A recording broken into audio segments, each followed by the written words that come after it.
그러나 부활하신 예수님을 찬양합니다.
부활하셨습니다.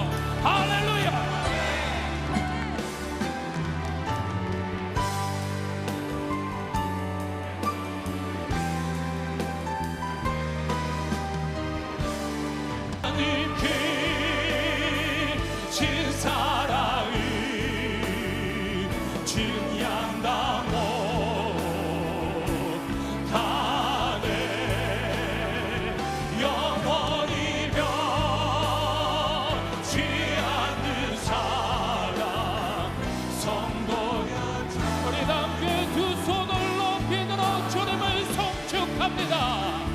하나님께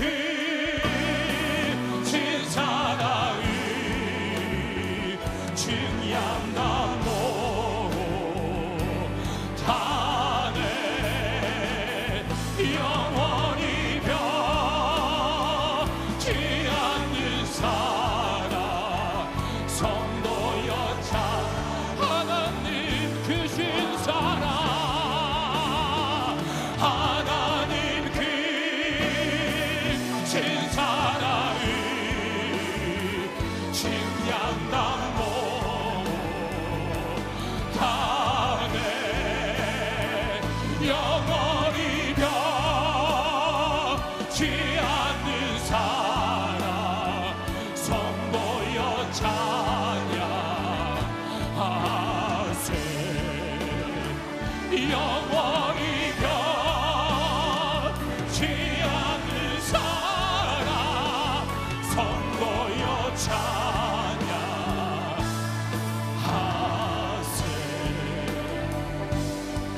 예수 그리스도 우리 예수님 부활하셨습니다. 할렐루야.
한소망교회 개척 초기 교인도 없고 교회, 당회, 재직회 등 조직도 없었으니 당연 목사 생활비 줄 만한 사람이 없었지요. 근데 희한하게 굶어 죽지 않더라고요. 쌀독에 쌀이 떨어지면 쌀을 갖다 주는 분이 계셨고, 유치원을 빌려서 한소망교회 개척을 기도하고 있었습니다.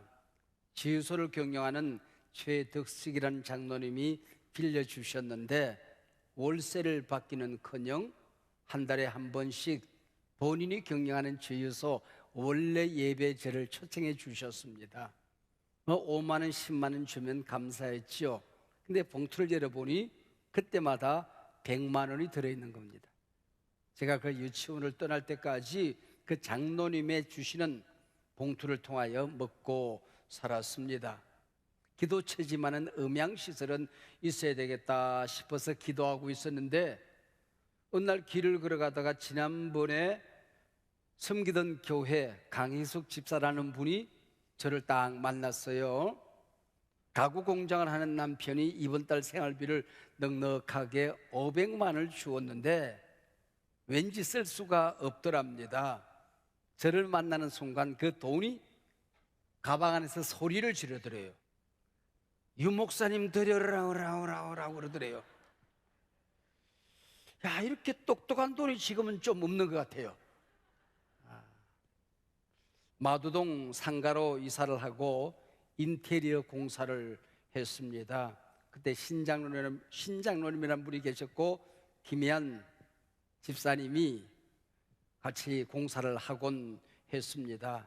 2천만 원이 모자랐습니다. 근데 어느 날 우연히 할머니 한 분이 5층 상가 교회 공사가 아직 채 끝나지 않았는데 올라오시더라고요. 그러면서 일산 신도시로 이사를 오셨는데 1년, 2년, 3년 가까이 11조를 모아두었대요. 그날 어느 교회 갖다 드릴까 그랬는데 보니까 상가 꼭대기에 십자가 탑이 올라오더랍니다. 그 또 돈이 소리를 지르더래요. 제 교회 갖다 주고 라오라오라오라 그러시더래요. 그래서 올라온 거예요. 그래서 기도를 하는데 그분이 참 독특한 분입니다. 자기는 동쪽으로 무릎을 꿇을 테니까 목사님은 북쪽에 서서 기도를 해야 된대. 성경 어디에 나오는지 모르겠어 나는. 그래서 그렇게 기도하고 그리고는 나갔어요. 다시는 나타나지 않았습니다만은. 그리고 그분이 나가자마자 문을 걸지 않고 얼른 풀어봤어요. 그랬더니 10,000원권, 5,000원권, 1,000원권, 동전까지 그 안에 들어있었습니다. 2천만 원 조금 더 되는 돈이 거기 들어있어서 인테리어 공사비를 잘 치른 적이 있었습니다. 능곡 지하 예배당을 계약하며 돈은 준비되었느냐 건물주 집사님이 물었어요. 제가 했던 명언이 있지 않습니까? 우리 아버지가 부자라서 돈 걱정 안 하고 삽니다 그랬습니다. 저는 개척 초기 이런 일련의 일들이 엘리야의 까마귀 사건이었다라고 느끼는 겁니다. 이런 사건 하나하나가 하늘에서 내린 하나님의 만나였다고 나는 생각을 하는 겁니다. 이스라엘 백성들이 광야에서 만나를 먹었습니다. 가나안 땅에 들어가자 만나가 그치고 농사를 지었습니다. 개척 초기에는 하나님이 내려주시는 까마귀 떡과 만나가 퍽이나 있었습니다마는 교회가 안정되면서 만나 까마귀 떡은 없었습니다. 그리고 그때부터 오히려 우리 교회가, 우리 공동체가 저 자신이 한국교회 구석구석 연약한 지체들의 까마귀 떡이 되고 만나가 되어서 살곤 했습니다. 오늘 본문 요한복음 6장은 그 유명한 오병이어의 이적 사건입니다. 주님께서 말씀을 전하는 시간이 꽤나 흘러갔습니다. 점심을 먹지 못하고 저녁때가 다 되었습니다. 돌아가다가 많은 사람들이 지칠까 염려가 되어졌습니다. 그래서 어린아이가 바친 도시락 하나로 오병이어의 도시락으로 장정만 5,000명이 먹고 12광지로 남았다 하는 얘기입니다. 이 사건이 얼마나 놀라웠던지 마태, 마가, 누가, 요한 사복음서에 공히 기록되어져 있습니다. 요한복음 본문 6장 1절로 15절에 기록되어 있는 동일한 사건입니다. 여기 떡은 이 땅의 떡입니다. 이 떡이 뭘 의미하느냐? 요한은 표적이라고 얘기를 합니다. 22절로 마지막 절까지 긴 본문 동안에 떡의 길을 퍽이나 많이 합니다. 여기 떡은 땅의 떡이 아니라 하늘의 떡이었던 것이지요. 이튿날도 사람들이 주님을 찾아 몰려왔습니다. 주님께서 너희들이 표적을 보았기 때문이 아니라 떡을 먹고 배부르기 때문에 내게 왔다, 그렇게 말씀해요. 이적은 보았지만은 그 이적이 가지고 있는 신학적인 의미, 하나님의 계획, 영적인 의미는 모른다, 그 얘기입니다. 표적은 모르고 떡 먹으러 왔구나, 그 얘기입니다. 여기서 사람들이 먹은 떡은 단순히 배고파 먹었던 땅의 떡이 아니라는 겁니다. 사람을 살리는 생명의 떡이라고 하는 것이죠. 즉 예수님의 몸인 성찬 예식의 일종이었다, 그 얘기입니다. 이때부터 자그마치 2000년 동안 교회는 어려움도 있었고 핍박도 있었고 수많은 사람들이 순교하는 일도 있었지만은 주님의 몸과 피에 동참하는 성찬 예식을 중단한 적은 없었습니다. 그 성찬 예식에 한번 참석하고 순교를 하더라도 교회는 2000년 동안 이 성찬 예식을 지켜왔던 것입니다. 근데 간밤에 이 본문을 묵상하다가 궁금한 점이 있더라고요. 오병이어미는 떡과 생선을 같이 먹었을 터인데 왜 그 이후에 생선은 안 먹이고 떡만 먹였을까? 이 성찬 예식에 조기라도 한 마리씩 쫙 깔아주면 좋잖아요. 아니면 고등어 반쪽이라도 좀 하나씩 먹여주면은 잔치가 될 것 같은데 떡만 먹는단 말이죠. 왜 그랬을까요? 이 떡은 약속이 있는 떡입니다. 하나님의 언약이 있는 떡이라는 겁니다. 예수님께서 이 땅에 태어나실 때에 베들레헴에 나셨습니다. 베들레헴이란 말이 떡집이라고 하는 뜻입니다. 하늘의 떡이, 생명의 떡이, 구원의 떡이 떡집에 오셨던 것입니다. 그리고 예수님은 말구유에 태어나십니다. 말구유가 뭡니까? 짐승의 밥통입니다. 하늘의 밥이 짐승의 밥통에 오셨다 하는 것이지요. 요한복음의 오늘 6장에 보면은 떡이란 말이 참 많이 나옵니다. 무려 21번씩이나 반복적으로 기록되어져 있습니다.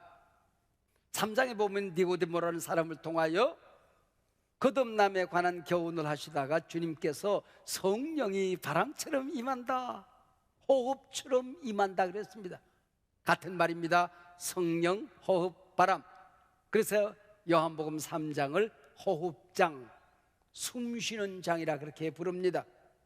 그리고 4장은 사마리아 여인과의 대화를 이어가다가 생수에 관한 말씀을 하십니다. 그래서 하늘의 음료, 생수, 내가 주는 물을 마시는 자는 영원히 목마르지 아니하리라. 4장은 생수의 장입니다. 오늘 본문 요한복음 6장은 떡 얘기가 반복적으로 기록되어지며 떡장으로 우리 신학자들이 부르고 있는 것이지요. 초대교회입니다. 선교사님이 설교를 하셨어요. 사람이 떡으로만 살 것이 아니라 하나님의 입에서 나오는 말씀으로 사는 것입니다. 그랬더니 할머니가 앞에 계시다가 암요, 떡으로 어떻게 살아요? 밥을 먹어야 살죠 그러더랍니다. 네. 이 떡이나 빵이나 밥이나 우리가 반드시 먹고 살아야 되는 양식을 의미하는 거지요. 특별히 하늘의 떡, 하나님의 약속이 담겨져 있는 이 떡이 생명의 떡이다. 이 떡을 먹는 자는 살리라, 영생하리라. 살리는 떡이라고 설명하고 있습니다. 떡은 다이아몬드 같은 사치품이 아닐시다. 꽃다발 같은 장식품도 아닙니다. 필수품입니다. 떡은 곧 생명입니다. 생명을 유지하는데 꼭 필요한 것이지요. 영적으로 오늘 우리가 성찬 예식에 동참하고 예수님의 몸 생명의 떡을 먹는다는 것은 배고파 먹는 땅의 떡이 아닙니다. 하늘의 떡, 하늘의 음료를 먹게 되는 것입니다. 그래서 요한복음 6장 이 표적을 설명하는 이 사건에 보면은 이 떡을 먹는 자는 살리라, 마지막 날에 내가 반드시 살리리라, 이 떡을 먹은 자는 영생을 얻었고, 47절 54절에 동일하게 과거형으로 기록이 되어져 있습니다. 영생은 죽어서 가는 차원이 아니라 이미 떡을 먹는 자는, 예수를 먹은 자는, 영접하는 자는 영생을 얻었고 믿어주시면 아멘. 저는 어릴 때부터 위가 퍽 약해서 밥 먹는 시간이 거의 정해져 있습니다. 저는 잘 먹는 것보다 중요한 게 정확한 시간에 먹는 겁니다.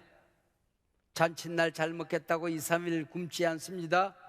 누군가 중식 코스를 대접해 주면 마지막에 먹는 그 면을 안 먹으려고 절제해 보려고 애를 쓰곤 합니다.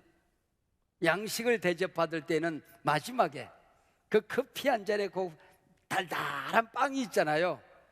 그걸 안 보려고 빵을 보기를 돌같이 하라고 기도합니다. 정해진 시간, 정해진 양을 잘 먹어야 저는 살 수 있는 사람입니다.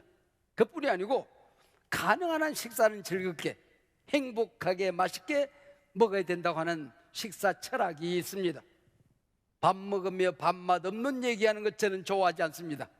밥 먹고 난 다음에도 체하는 얘기, 불편한 얘기를 하면은 체하곤 합니다. 성질머리가 더러워가지고. 성찬 성례전에 동참하는 오늘 영적인 식사도 마찬가지입니다. 여러분, 이 떡이 그냥 빵입니까? 주님이 날 구원하기 위하여 십자가에서 찢긴 몸 아닙니까? 이 포도주가 보통 포도주입니까? 내 죄를 듣고 내 저주를 덮고 지옥의 문을 닫고 천국의 문을 열기 위해서 이 세상에 하나님의 자녀로 살아가다가 영원한 하나님 나라 백성이 될 수 있도록 약속하신 귀한 하늘의 음료가 아니겠습니까? 이걸 먹을 때에 의미 없이, 감동 없이, 느낌도 없이, 감사도 없이 먹을 수 있겠느냐, 그 얘기입니다. 식사 시간이 기다려지고 식탁이 행복한 사람은 건강한 사람입니다. 영적으로 건강한 사람은 어떤 사람입니까? 밥이 맛있는 사람입니다. 호흡이 건강한 사람입니다. 내 기도하는 그 시간, 그때가 가장 즐겁다. 신앙 고백이고 삶이요 실천이 되어야 건강한 사람이라고 하는 것이죠. 숨 잘 쉬고 밥 잘 먹는 사람은 틀림없이 건강한 사람입니다. 교회 생활에, 사회 생활에, 신앙 생활에 불평, 원망이 있을 수가 없는 것이죠. 뒷글에 걸려서 넘어지고 자빠졌다를 반복할 수가 없는 것이죠. 뭐가 그리 이 세상 살아가며 상처받는 일이 많다란 말입니까? 불만한 오죽이나 솟구치고 있습니까? 늘 행복하고 기쁜 것이 영적으로 건강한 것이라고 하는 것입니다. 예수님의 제자들을 향하여 예수님께서 말씀하셨습니다. 받아 먹으라, 받아 마시라 초대해 주셨습니다. 이 성찬은 구원받은 사람들의 식탁입니다. 하늘 백성들의 잔치자리죠. 성찬은 하늘의 밥이요 하늘 백성들의 식탁입니다. 그래서 하나님께서는 말씀하십니다. 이 떡을 먹는 자는 살리라, 이 떡을 먹는 자는 영생을 얻었다고 말씀하시는 것이죠. 떡을 먹는다는 것은 예수님을 먹는 것입니다. 여기 영적으로 임재하는 예수님을 먹는 거예요. 성령이 오늘 우리 마음의 문을 열고 모셨지만은 몸으로 삶으로 임재하신 성령을 우리가 먹는 겁니다. 모신다는 것보다는 훨씬 더 강력한 메시지가 있는 것이지요. 세상에 대신해 줄 수 있는 게 많이 있습니다. 무거운 짐을 들고 가는 어르신들의 짐을 대신 져줄 수가 있는 거고, 어려운 일들을 맡아서 해줄 수가 있지만은 대신할 수 없는 게 있는 겁니다. 먹는 거는 대신해 줄 수가 없는 거예요. 내가 먹어야 내 배가 부르고 내 양식이 되는 것입니다. 예수님을 먹는 이 일은 각자 단독자로 자기가 먹어야 되는 것입니다. 먹으면서 예수를 그리스도로 영접해야 되는 것입니다. 이 성찬에 동참하면서 성령을 이 시간에 예수를 먹는 이 자리가 되어야 진정한 성찬이 되는 것입니다. 할렐루야. 세상에서 귀한 것이 참 많이 있지만은 우리 생명이라는 게 참 소중한 것입니다. 중환자실에서 사고 현장에서 그 한 영혼을 살려보겠다고 가전 몸부림을 하잖아요. 자기 생명을 연장할 수 있다고 한다면 평생을 모은 돈을 아까워하지 않고 투자를 하는 겁니다. 하물며 육신의 생명이 이렇게 소중하거늘 내가 구원받아서 영생을 얻은 영적인 생명, 내가 하나님의 자녀가 돼서 영원히 하나님 나라에 함께 사는 이 존재적인 영적인 생명, 얼마나 소중한 것입니까? 그래서 이 떡을 먹는 자는 영생하리라. 이게 그냥 스쳐 지나가도 좋은 말이 안 내려오는 것입니다. 이 떡과 잔의 참여를 내가 마지막 날에 반드시 살리리라. 천국문을 닫지 아니할 것이다 약속하고 있는 것입니다. 이 세상 살아가다 보면 시험 들고 넘어지고 자빠질 때가 얼마나 많이 있습니까? 실수는 오죽이나 많습니까? 내가 정말 하나님의 자녀인가 싶을 때가 얼마나 많이 있습니까? 그러나 성경은 약속합니다. 이 떡을 먹는 자는 영생을 얻었고 내가 살리리라. 먹으면 내 속에 살이 되고 피가 되고 뼈가 되는 거죠. 우리가 예수님의 몸과 피를 먹고 마셨습니다.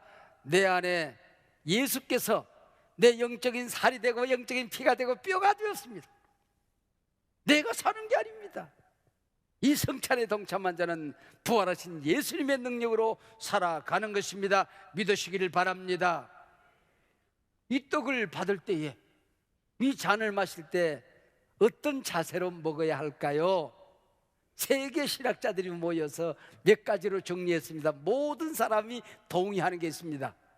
하나님이 독생자를 보내주신 것, 인간의 몸을 입고 이 땅에 와서 십자가에 피 흘려 죽으신 것, 당신의 생명하고 이 죄악된 내 생명하고 맞바꿔 주신 것, 이걸 감사함으로 감격에 겨워서 기뻐하며 성찬에 참여하라 그랬습니다. 기념하라, 기억하라는 것입니다. 뭘 그렇게 우리가 기억하면서 이 성찬에 참여해야 되는 것입니까? 과거를 기억하고 현재를 기억하고 미래를 기억하는 것입니다. 과거는 십자가에서 예수님이 왜 돌아가셨는가? 이 십자가를 통하여 나를 발견해야 되는 것입니다. 내가 얼마나 끔찍한 죄인인지, 내가 얼마나 소중한 존재인지, 나를 살리기 위해 주님이, 하나님의 아들이 독생자가 돌아가셨던 과거의 십자가를 기억하라는 것입니다. 빵 한 털 먹고 잔 하나 마시는데 여기에 임재하시겠다는 거예요. 오시겠다는 것입니다. 내 안에, 내 삶 속에, 내 가치관 속에, 언어 속에 내가 하는 모든 일들 가운데 그분이 함께 하시는 것을 믿으라는 겁니다. 임마누엘 주님을 기억하라는 것입니다. 뿐만 아니고 오셔서 하나님 보좌 우편에 계신 주님, 천군 천사 나팔 소리와 함께 반드시 다시 오십니다. 우리 주님 반드시 재림하십니다. 믿어주시면 아멘. 여러분, 우리가 함께 이 성찬에 오늘 동참합니다. 함께 밥 먹고 살아가는 사람을 뭐라고 그래요? 식구라고 그래요. 그래서 함께 밥 먹는 그게 식구 아닙니까? 식구의 존재가 어떻게 가능한 것입니까? 사랑입니다. 사랑은 성찬과 함께 시작되는 사랑은 용서입니다. 주님이 나를 용서하셨듯이 나도 내 가족들을, 이웃들을, 나를 아프게 하는 사람들을, 용서가 안 되는 사람을 용서하고 성찬에 참여하는 것입니다. 이 못난 모습을 돌이켜보며 주님이 용서하신 것을 감사하며 참여하라고 하는 것입니다. 르네상스 시대에 레오나르도 다빈치라는 화가가 있습니다. 주님의 최후의 만찬이 성찬 예식을 그림으로 그렸습니다. 근데 최근에 가까이 지내던 친구와 말다툼을 하고 점점점 멀어지게 해서 원수가 되어버렸습니다. 자기를 비난한다는 얘기가 자꾸 귀에 들려옵니다. 그래, 너 엿먹어라. 그리고 가룟 유다를 먼저 그리는데 그 친구를 모델로 하고 가룟 유다를 그렸어요. 다른 제자들을 11제자를 다 그렸습니다. 마지막에 예수님을 그려야 되겠는데 구상이 안 되는 겁니다. 그러다 보면 붓이 뚝 떨어지는, 자꾸 떨리는 겁니다. 그리고 기도하다 보니까 그 친구를 용서 못한 게 생각이 난 거예요. 그래서 그 친구를 용서해달라고 기도하고 주님이 주시는 은혜가 있어서 둘이 만나서 얼싸안고 웁니다. 그리고 화해하고 용서합니다. 그러고 나니까 그 친구의 얼굴이 주님의 얼굴로 빛이 나는 거예요. 그래서 그 친구의 얼굴로 우리 주님의 얼굴을 그렸다는 겁니다.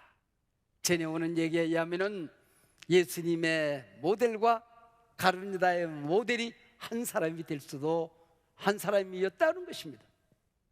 사랑하는 여러분, 여러분 곁에 있는 그 사람, 당신의 인생의 가룟 유다도 될 수 있고 예수님도 될 수가 있는 것입니다. 먹는 것은 참 신비하지요. 주님께서 나를 먹어라 그랬습니다. 먹어야 힘이 나는 것이죠. 영적인 승리는 어떻게 오는 것입니까? 오늘 성찬을 통하여 이 떡과 잔을 먹으면서 성령을 다시 모셔드리고 예수님을 먹을 때 세상을 살아가는 능력이 있게 될 줄로 믿습니다. 너희들이 떡만 먹어서는 안 된다. 표적을 봐야 된다는 것입니다. 뭘까요? 그래서 요한복음 6장 22절 이후에 저 뒤에까지 보면은 생명, 영생, 살리라, 내가 다시 살리리라, 이 말씀이 반복적으로 등장하고 있습니다. 여러분, 오늘 이 성찬에 참여하시면서 제가 이 본문에 기록된 말씀을 읽을 때에 이 말씀이 살아서 여러분 가운데 역사하시기를 바랍니다. 믿음이 없는 사람들에게 믿음이 주어지는 시간 되시길 바랍니다. 오병이어의 기적이 있은 다음에 표적을 설명합니다. 33절, 하나님의 떡은 하늘에서 내려 세상에 생명을 주는 것이니라. 35절, 예수께서 이르시되 나는 생명의 떡이니. 40절, 내 아버지의 뜻은 아들을 보고 믿는 자마다 영생을 얻는 이것이니 마지막 날에 내가 이를 다시 살리리라. 44절, 그를 내가 마지막 날에 다시 살리리라. 같은 말이 반복적으로 등장하죠. 47절, 진실로 진실로 너에게 이르노니 믿는 자는 영생을 가졌나니. 과거형입니다. 48절, 내가 곧 생명의 떡이니라. 51절, 나는 하늘에서 내려온 살아있는 떡이니 사람이 이 떡을 먹으면 영생하리라. 여기서 오늘 설교 제목이 나온 겁니다. 사람이 이 떡을 먹으면 영생하리라. 내가 줄 떡은 곧 세상의 생명을 위한 내 살이니라. 53절, 인자의 살을 먹지 아니하고 인자의 피를 마시지 아니하면 너희 속에 생명이 없느니라. 54절, 내 살을 먹고 내 피를 마시는 자는 영생을 가졌고, 과거형, 마지막 날에 내가 그를 다시 살리라. 또 반복되고 있죠. 57절, 나를 먹는 그 사람도 나로 말미암아 살리라. 마지막 58절, 이 떡을 먹는 자는 영원히 살리라. 할렐루야. 오늘 여러분에게 주시는 하나님의 약속의 말씀입니다.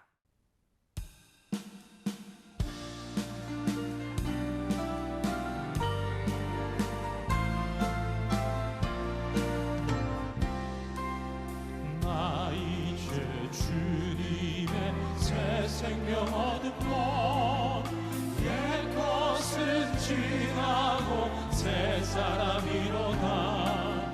그 생명 내 맘에 강같이 흐르고 그 사랑 내게서 해같이 빛난다. 주 안에 감추인 새 생명 얻으니 이전에 줬던 걸 이제는 값없다.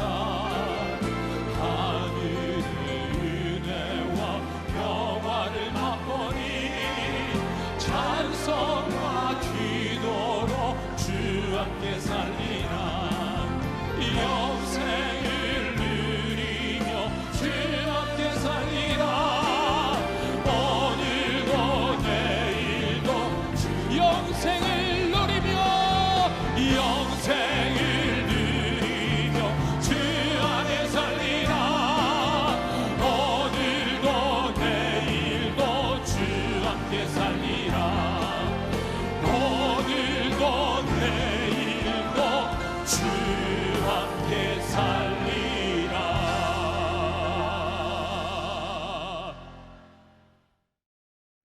이제는 우리 주 예수 그리스도의 은혜와 우리 아버지 하나님의 크고 크신 사랑과 우리 안에 우리 곁에 우리 위에 한 번도 우리를 떠난 적 없으시고 이 떡을 먹는 자는 영생을 얻었고 이 잔을 마신 자는 내가 다시 살리리라.